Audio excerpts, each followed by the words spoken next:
بسم اللہ الرحمن الرحیم۔ ویژن پروگرام میں آپ کا میزبان سلیم ساتھیانی، پاکستان اور پاکستان سے باہر دیکھنے والے وہ تمام ناظرین جو اس وقت ہمارے اس پروگرام کو دیکھ رہے ہیں انہیں خوش آمدید کہتے ہیں۔ ہماری خوش نصیبی ہے کہ آج کے اس پروگرام میں جو ہمارے ساتھ شامل گفتگو ہے، بری امام کے سجادہ نشین اسلام آباد سے تشریف لے کر آئے ہیں اور ہمارے لیے بڑے ہی اعزاز کی بات ہے، مذہبی اسکالر ہے، انتہائی شفیق اور ملنسار انسان ہے۔ آج ہم ان سے پوچھیں گے کہ جو اس وقت موجودہ حالات ہے جس میں مصیبتیں، پریشانیاں، تکالیفیں، الجھنیں جو آج کل عام ہو گئی، رب ہم سے ناراض ہو گیا، اس رب کو کیسے منایا جائے۔ میرے ساتھ تشریف فرما ہے، بہت ہی ملنسار انسان ہے، جناب سید انتخاب علی رضا صاحب۔ السلام علیکم۔ وعلیکم السلام۔ حضرت کیسے ہیں؟ ٹھیک ہیں آپ؟ جی دعائیں ہیں حضرت ماشاءاللہ آپ اسلام آباد سے تشریف لائیں، سجادہ نشین ہے بری امام کے، اور وہاں اس رب کا اتنا کرم ہوتا ہے کہ اتنے لوگ وہاں آتے۔ ذرا سا ان بری امام کے حوالے سے ان کا بیک گراؤنڈ کہ کب، کہاں اور کیسے، کس طریقے سے وہ اس پاکستان میں آئے، اور پھر اس کے بعد ماشاءاللہ جو لوگوں نے ان سے فیضیاب ہوئے، اس حوالے سے بتائیے گا ہمارے ناظرین کو۔ بسم اللہ الرحمن الرحیم، الحمد للہ علیہ والصلاۃ علیہ، اما بعد۔ سب سے پہلے میں آپ کا مشکور ہوں کہ آپ نے مجھے اس پروگرام میں دعوت دی، اور آپ کے توسل سے میں آپ کی برادری سے مخاطب بھی ہو رہا ہوں۔ سب سے پہلے بری امام کے حوالے سے میں آپ کو بتاتا چلوں کہ یہ کاظمی سادات سے تھے ماشاءاللہ، اور ان کا جو آبائی گاؤں ہے وہ سید کسرا ہے۔ یہ چکوال اور راولپنڈی کے درمیان میں ایک جگہ ہے سید کسرا، اور وہاں کے کاظمی سادات بہت زیادہ ولی، اللہ کے ولی بنے، ماشاءاللہ، اور تقریباً پاکستان میں ہر جگہ پر ان کے مزارات اب بھی موجود ہیں۔ یہ بھی اسی کاظمی خاندان کے ایک سلسلے سے کی ایک کڑی ہیں۔ ماشاءاللہ، تو ان کے آباء و اجداد یہ چکوال کے قریب ایک گاؤں ہے کرسال، یہ وہاں چلے گئے۔ اس کے بعد یہ پھر اس وقت یہ جگہ جو ابھی بری امام کے نام سے مشہور ہے، اس کا نام ابھی نور پور شاہ ہے۔ اچھا، اس سے پہلے یہ اس کو کہتے تھے چور پور۔ اچھا، یہاں چوریاں ڈکیتیاں بہت ہوتی تھی، اچھا، اچھا، اور یہاں سخی محمود بادشاہ جو ان کے والد تھے ان کا پارہ میں مزار ہے اچھا، اسلام آباد میں۔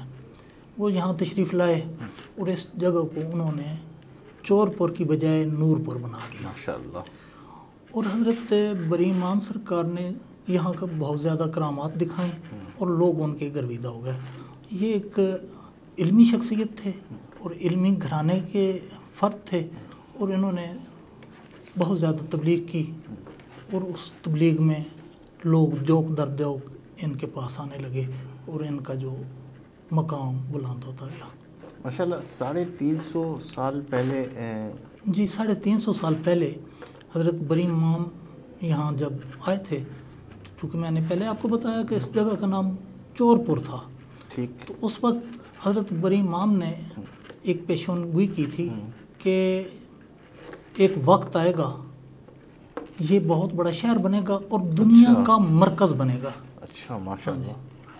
اور آج دیکھ رہے ہیں کہ مطلب یہ واقعی دارالخلافہ پاکستان کا دیکھا جائے تو دارالخلافہ اسلام اور آباد پوری دنیا کی نظریں اسی کے اوپر ہے، اسی کے اوپر، بالکل۔ اچھا حضرت، میں آپ کی طرف آتا ہوں۔ اللہ تعالیٰ نے آپ کو بڑی صلاحیتوں سے نوازا ہے، مذہبی اسکالر بھی ہے ماشاءاللہ۔ یہ انسان کا کیا مقصد حیات ہے؟ وہ ان ساری چیزوں کو بھول گیا ہے، ذرا اس حوالے سے آپ ہمارے ناظرین کو آگاہی دیں۔ خالق اکبر نے جب دنیا کو تخلیق کیا تو انہوں نے فرشتوں سے کہا کہ میں زمین پر ایک خلیفہ بنانا چاہتا ہوں، بالکل سر، اور انسان کی خلقت کی، اور اللہ نے ہماری انسانوں کی ہدایت کے لیے کچھ اساتذہ بھیجے، بالکل صحیح، اور وہ انبیاء کی شکل میں ہمارے پاس آئے۔ ان کا منشور کیا تھا؟ سب سے بڑا منشور ان کا تھا کہ ایک اللہ کی عبادت کرو، حالانکہ اللہ کو ہماری عبادت کی ضرورت نہیں ہے، بالکل نہیں ہے، لیکن عبادت کس لیے؟ کہ اس میں انسانیت ظاہر ہو۔ اور پھر انسانیت انسان کا لفظ جو ہے یہ انس سے نکلا ہے، اور جس میں جتنی انس محبت ہوگی اتنی ہی اس میں انسانیت زیادہ ہوگی۔ تو خالق اکبر نے جب انسان کو خلق کیا تو ساتھ ہی کوئی نہ کوئی استاد بنا کے، کوئی نہ کوئی نبی بھیج کے تو انسانیت کا درس دینے لگے۔ سب سے پہلے حضرت آدم جب اس دنیا میں آئے تو ان کے پاس کوئی طالب علم نہیں تھا، اکیلے آئے۔ یعنی اللہ کا قانون یہ ہے کہ پہلے ہادی بھیجا، بعد میں ہدایت والے۔ کیا بات ہے، بالکل۔ اور آدم آ گئے، پھر ہدایت لینے والے بھی آ گئے، لیکن کیا ہوا کہ ابھی ہدایت شروع ہی ہوئی تھی کہ ایک بھائی نے دوسرے بھائی کو قتل کر دیا۔ وہ انسانیت وہیں شرما گئی، اور مقصد حضرت آدم وہ ختم ہو گیا۔ پھر نبی آتے رہے، جناب شیش آئے، انوش آئے، جیسے جیسے آتے رہے۔ پھر حضرت نوح آئے، انہوں نے انسانیت کا درس دیا، اور ایسے انداز میں درس دیتے رہے کہ لوگ، حالانکہ سب سے زیادہ عمر حضرت نوح علیہ السلام کی تھی، نوح علیہ السلام نے اتنا درس دیا لوگوں کو، سمجھاتے رہے کہ تم دیکھو یہ اللہ ایک ہے، اس کی عبادت کرو، آپس میں پیار رکھو، آپس میں محبت رکھو، آپس میں بھائی چارہ رکھو، لیکن کوئی بھی ان کی طرف نہ مائل ہوا۔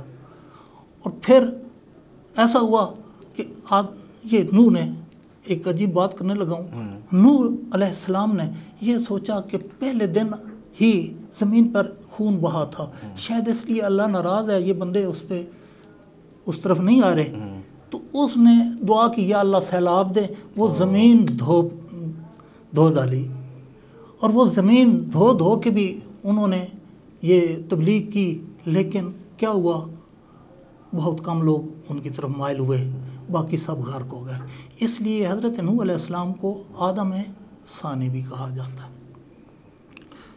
اس کے بعد پھر نبی آتے رہے، پھر حضرت ابراہیم آ گئے، انہوں نے بڑے عجیب انداز سے یہ بتایا کہ انسانیت کیا ہے، اور انسانیت کا انہوں نے ایسے درس دیا کہ وہ جو لوگ بتوں کی پوجا کرتے تھے انہوں نے بتوں کو توڑ دیا اور ایک بت کے کندھے پہ کلاڑا رکھ دیا۔ لوگوں نے کہا یہ کیا کر دیا؟ انہوں نے کہا کہ اس سے پوچھو۔ انہوں نے کہا یہ بولتا نہیں۔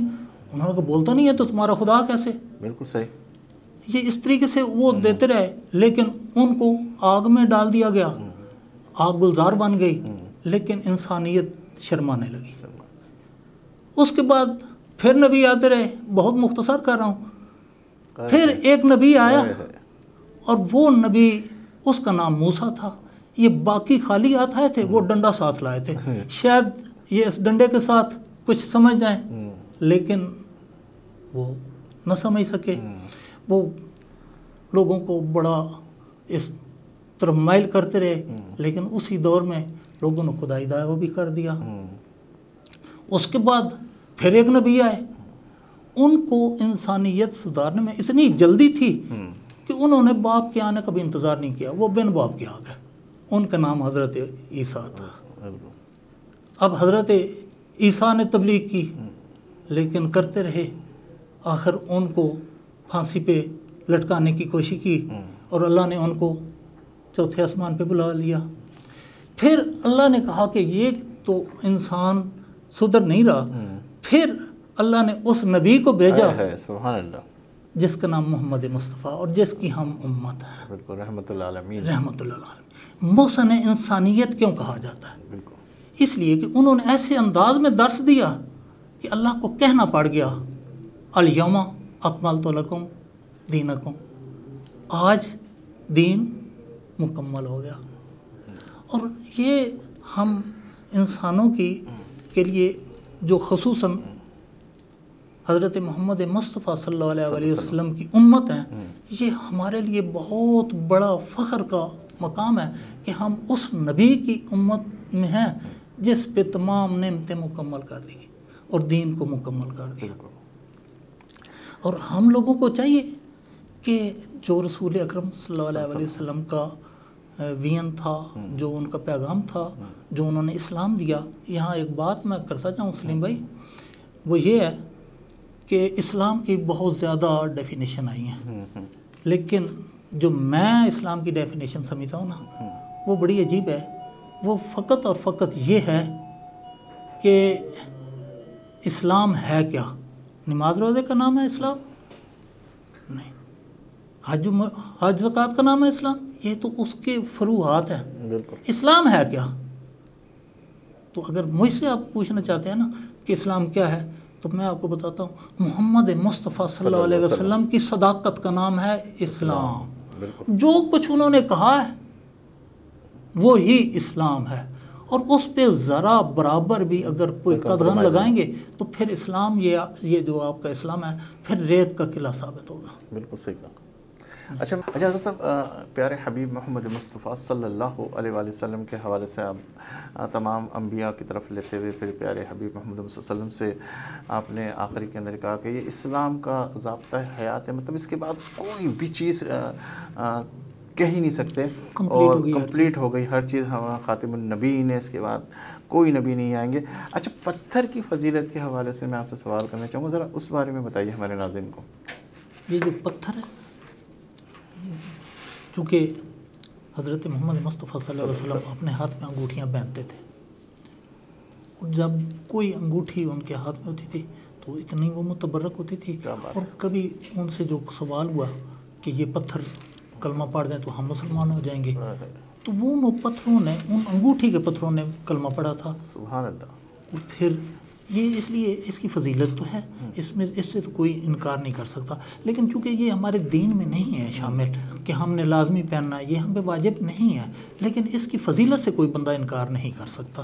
اور اس میں جیسے جیسے آپ دیکھتے جائیں گے اس میں زیادہ جو ہے نا عقیق اور فیروزہ کا زیادہ اشارہ دیا گیا ہے کہ عقیق اور فیروزہ ہاتھ میں اگر رکھیں گے تو اس میں ثواب زیادہ ہوگا.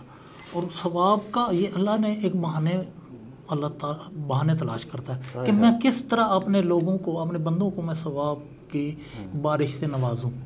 اور ہمارے مثال کے طور پر ایک بڑی عجیب بات کرنا چاہتا ہوں کہ ہمارے یہ کاندھوں پہ 2 فرشتے بیٹھے ہیں. بالکل صحیح.